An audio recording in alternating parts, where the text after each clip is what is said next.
that north end zone, it's going to be loud. So we're hoping that our fans can be a big advantage for us, and that they can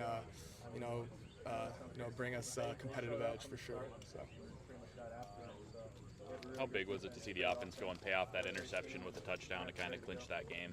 Yeah, that's awesome. That's team football at its finest right there. Special teams make a play, and in that case, defense makes a play, and then offense, puts a touchdown in for it. That's what we look for in Iowa football, and that's what we stress. All three phases playing together. So that was huge for sure. Rutgers went 3 for 3 on touchdowns in the first quarter on their first 3 drives, and then you guys kind of made some adjustments and held them to 7 points in the second half. What went into that ability to just kind of flip a switch and make the stops when you really needed to? Yeah, I think we just started playing more together, and we switched around a few things schematically, and at the end of the day, that paid off, and that's why we got a great support staff for our defense. We got great analysts, and in the middle of the game, they're seeing what adjustments need to be made, and we need to be able to make those adjustments to stop their momentum like that, and it just happened to work out.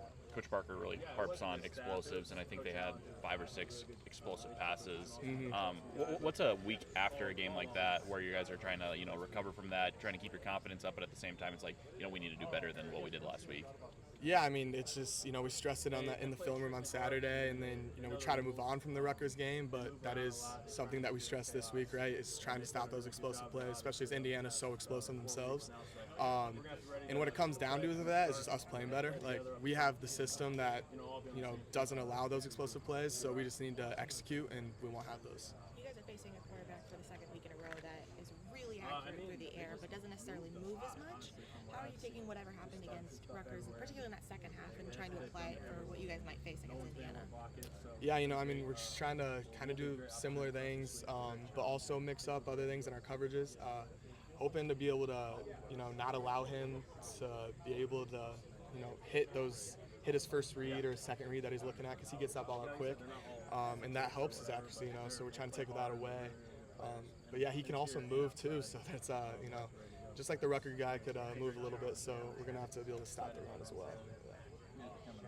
When you're not, one of those front 4 guys who can help prevent that quick release. So what is key for you in that kind of the back line when they're getting that ball out quick? Yeah, if I'm in man coverage, that's just going to be, playing tight to those guys. And they got some talented tight ends that I'd be guarding, and, we just got to stick on those guys. But then there's also moments where, they're blocking some extra guys. We need us linebackers to add in fast. And if we add in, that can add extra pressure and take away that quick throw. So.